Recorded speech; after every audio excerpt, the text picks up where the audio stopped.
50 million years ago, a hungry wolf-like creature found the sea more inviting than the land. As schools of fish swam by, it put its paw in the water for the first time and snatched a meal. In that fleeting moment began one of the oddest tales in the history of life, the odyssey of a mammal and its journey back to the sea.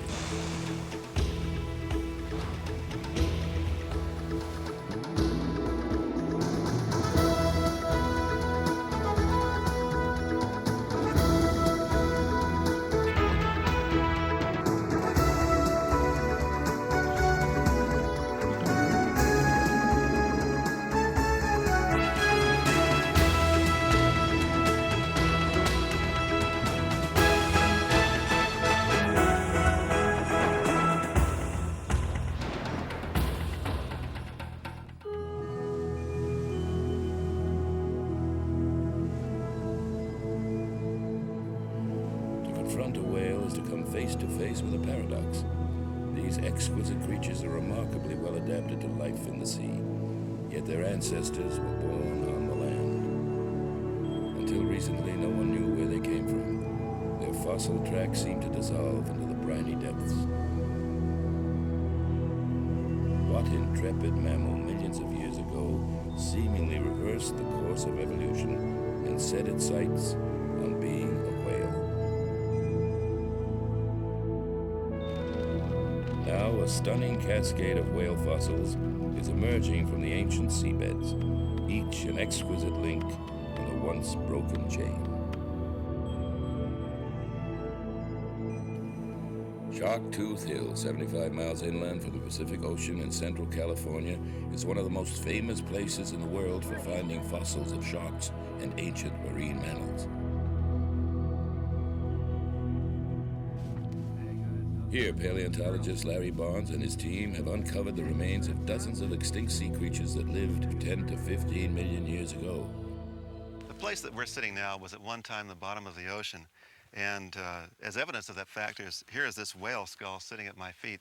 This is a wonderfully preserved skull. We can see here the brain case.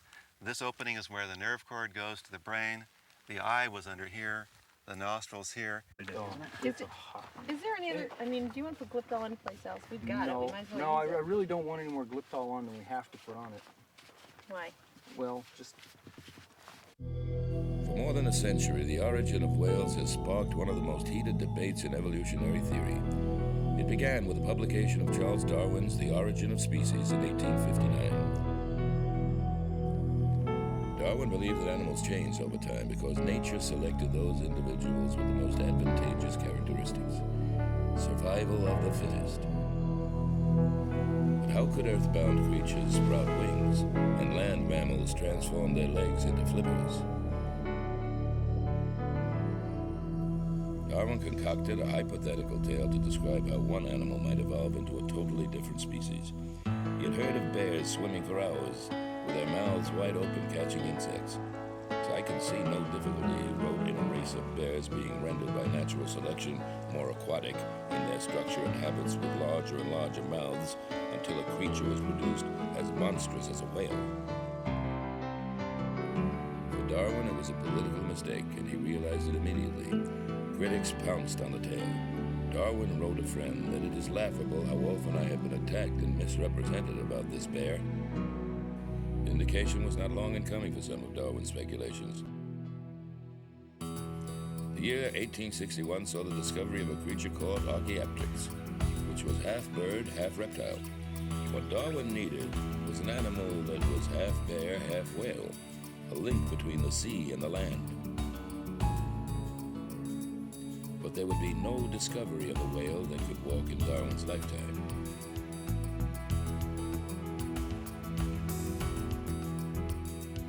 Scientists did find early examples of whales over the next century, extinct whales unlike anything in the modern world.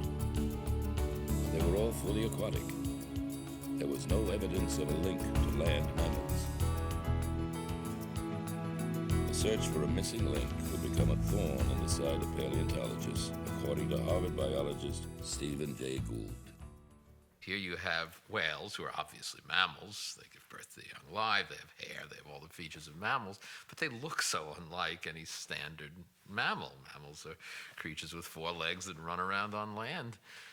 And one yearns to have intermediary forms, but the fossil record is very imperfect, and evolution is often very rapid. Today, paleontologists know that evolution usually proceeds in rapid spurts followed by long intervals without change. But in Darwin's day, evolution was perceived as slow and gradual. Scientists expected to quickly find the remains of a whale with legs, if such a fossil existed, but they were in for a surprise. The discovery would wait more than 100 years.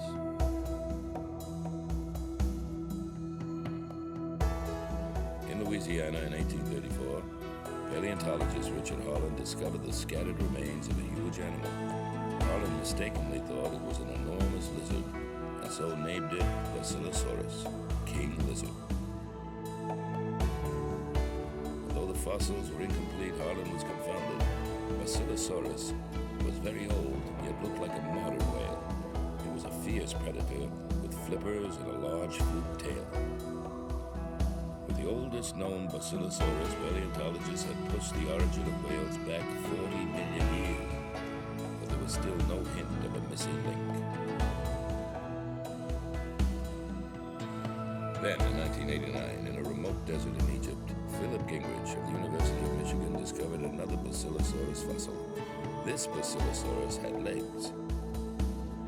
The legs were beautifully formed, but they were no bigger than a man's arm. Too small to support an animal 50 feet long, weighing as much as 20 tons. So, what were they used for? I think they had to have some function, and it wasn't locomotion. I think they probably were used as copulatory guides, used to hang on during mating, which is, after all, very important in evolution. The revelation that Basilosaurus had legs was tantalizing. It meant there had to be another, even older creature that could live and walk on land. Then, in a series of dramatic discoveries, the mystery was solved.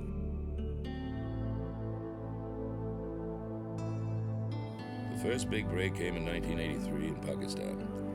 50 million years ago, this was the shore of an ancient sea called Tethys that stretched all the way from Spain to Indonesia. But continental drift was rearranging the Earth's surface. India, then a separate landmass, was colliding with Asia, pushing up the Himalayas and emptying the Sea of Tethys. As India moved north, the sea became shallow, and that shallow sea became saline, and the high salinity and the exposure to sunlight made it highly productive. Now, plankton eat the nutrients in the water, fish eat the plankton, and the importance for whale evolution, I think, is that there was a big fish resource there waiting to be exploited. Scientists believe it was here that mammals first ventured back to the sea, and it was here that Philip Gingrich was looking for one creature and found another. What he found were the bones of an animal which on closer examination was clearly an early whale, 10 million years older than Basilosaurus. Gingrich named the new whale Pachycetus, whale from Pakistan. By reconstructing the skull of Pachycetus, Gingrich confirmed what many had long suspected, that whales evolved from a strange wolf-like animal with hooves called a mesonachid. Here's a skull of a mesonachid and the skull of Pachycetus. If you compare them, you see that they're very similar to each other. And the main difference is that the front teeth in Pachycetus are smaller and much more pointed, which we interpret as being fish-eating teeth, whereas mesonychids like this use their teeth more for bone crushing and meat tearing. Mesonychids lived along the edges of the Sea of Tethys 50 million years ago. The teeming fish and other sea creatures in the waters of Tethys must have been a tempting sight. The main fish-eating predators, the giant marine reptiles such as plesiosaurs and mosasaurs, had gone extinct 10 million years earlier. For any land mammals willing to venture out from the shore, there was little competition from other animals for the abundant seafood that filled the waters of Tethys. If you have a shallow sea full of fish, the fish are going to die all the time. The fish wash up on the beaches, and a scavenger soon learns that there's a good meal on the beach. Pretty soon they're in the water catching the fish before they wash up. Pretty soon they're chasing the weak and the dying fish.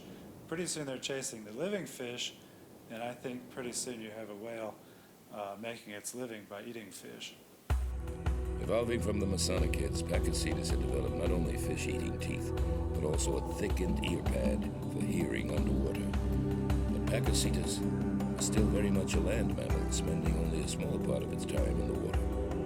There remained a huge gap between this earliest whale and the fully aquatic Basilosaurus that appeared 10 million years later.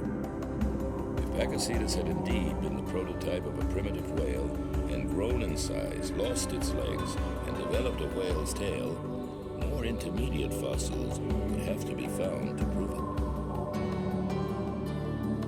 Philip Gingrich was in luck when he returned to Pakistan in 1993. He discovered the remains of another whale which lived some 3 million years after Pachycetus. But the new whale, called Indocetus, was still more at home on land than in the sea. Unlike modern whales, it had tailbones that were fused together, giving it added strength to support its weight on land. Likewise, its well-developed hind legs showed that Indocetus was still primarily a land mammal. Once again, the missing link had eluded paleontologists. What they needed was an animal that could both walk and swim. On the ancient shores of Tethys, the fossil record would not disappoint them.